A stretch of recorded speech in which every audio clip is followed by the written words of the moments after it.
Trevor, what game we playing today?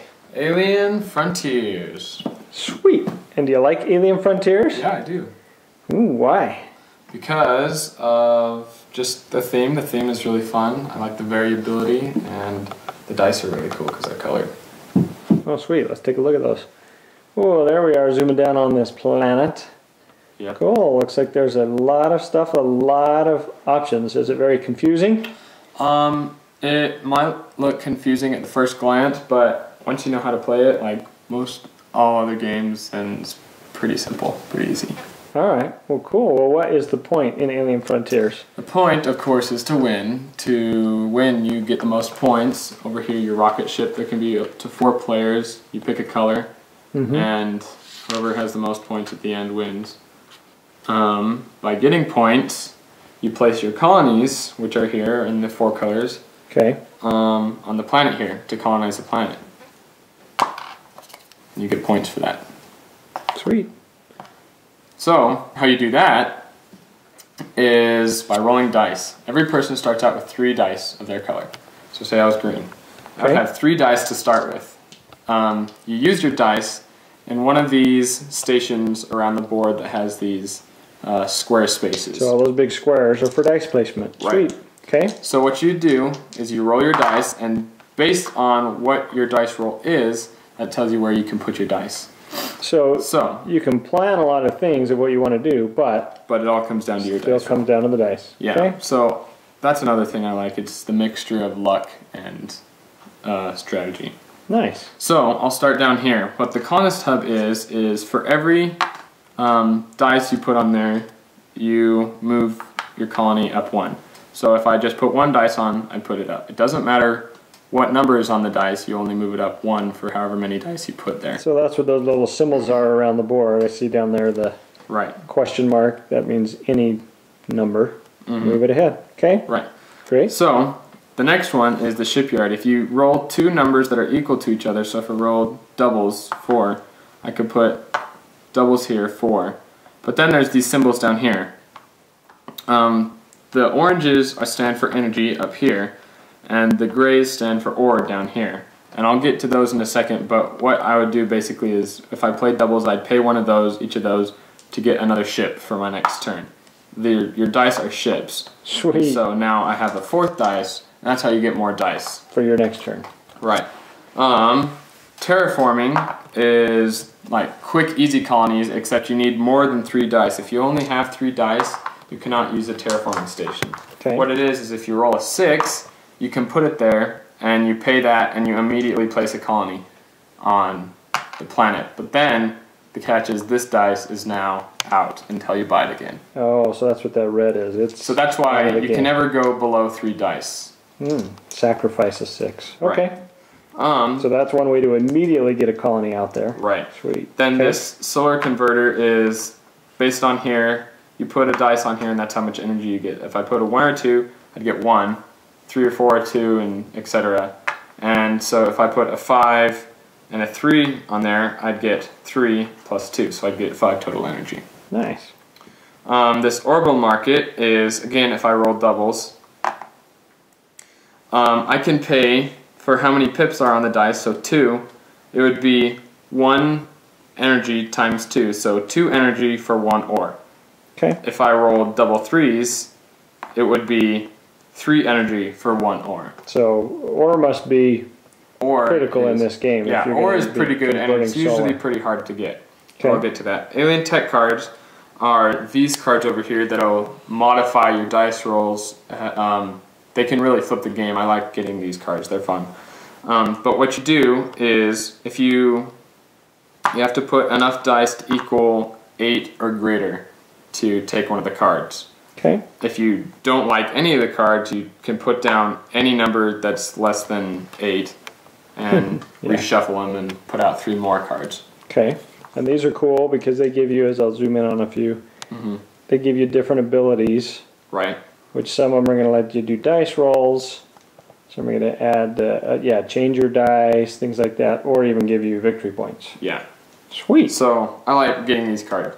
Next one is Raiders Outpost. This means if you have a straight, like 2, 3, 4, you can put them here. and you can order backwards. Yeah, well, that's how it is to me. But what it is if you can steal 4 of any resource from another player. So if another player has like 5 energy and 3 ore, you can steal 4 of any of them, or you can steal an alien tech card from one player. Ooh, I like stealing cards from you. Yeah, me too. Except for you. Then we have the lunar mine, which is how you get ore. What you do is your first one, if you are the only one on this lunar mine, you can place any number you want, 2. But then the next one you have to place has to be equal to or greater than 2. So that's where it gets to. A bunch of people put 6s, and then the only way to get ore is to roll a 6 and put a 6 there. Okay, which you brought up another point. Why is it that other people affect your game? Because they like to roll dice too, dang it, and just take up the spots. There's only a certain number of spots for each space. Okay. Because your dice stay out, or your ships stay out on the board until your next turn, and then you gather all your dice up. Let me get to this one. Oh yes, I forgot we had one more to go. Yeah. This one is hardly ever used in our games, but it's when you roll triples, you can pay 3 ore to make a colony immediately. So another quick way to get a colony out. But you have to have 3 ore, so. Yeah, and roll triples. Right. But again, using your alien tech cards, you can make them triples. Then, the last thing I want to explain before I get to colonization is these little dots in the corners of the squares. Oh, yeah. That means, depending on how many players you have, if you have 2 players, which is the minimum amount, okay. That means you fill up these with the extra dice. So now there's only 1 spot you can place on. So at a two-player game, you're fighting for the shipyard. Right. And then if you have 3 players, you can use the 2, but you still put it on a 3. Okay. Now, it's placing colonies. So say I got to the end of this, and I paid to place my colony somewhere. What these do is, once you place a colony, it gives you automatically gives you a point for placing a colony.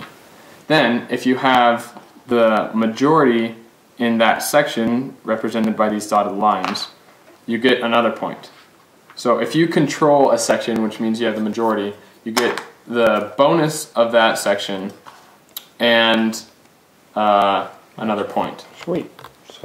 So each one of these sections have bonuses which correspond for the most part to whatever they're next to. So I see their dotted lines. See those dotted lines, that's what the bonuses will correspond to. Then there's this middle one, which is always usually the most fought after in our games. It gives you an extra dice. Cool. That means you pay an ore and an energy to get the dice, and you use it. You can use this dice in all of your rolls until someone takes over this spot, or until you no longer have the majority. So that's pretty cool. So all those things are what the costs are, what it takes. So for example, you can move your colonies up faster. You can get more ore on your roll. So depending on what abilities you want. Right, then you put it there. I like to go for this one because of its bonus, which means you pay 1 less energy for your alien tech cards. Tech cards. That's cool. Fun. So those are easy to remember. And then if someone comes in and places a colony there. Yeah, if someone comes in there, I lose the bonus for majority in that. They gain the colony, and now nobody has this because no one has it. So on that points board, it's constantly. Yeah, this one's always fluctuating. It may seem like someone's way up here, and then towards the last 3 turns of the game, they'll move down 2, and they'll move up a bunch. So the last couple turns of the game are always really decisive on who's going to win. Even though it's still only dice roll, that's what I like. I like the mixture of luck and strategy in this. So what would you rate Alien Frontiers then? I would give it a 4.25. Ooh, nice. Getting very specific, huh? Well, somewhere between a 4 and a 4.5. I feel like it's in the higher range, you know. Nice. Sweet. All right. Thanks, Trevor. You bet.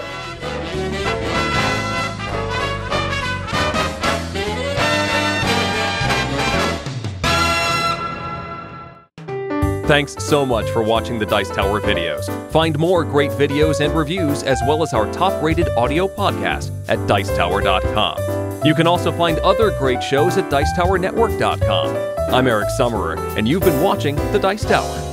The Dice Tower is sponsored by Cool Stuff Inc., where you can find great games for great prices.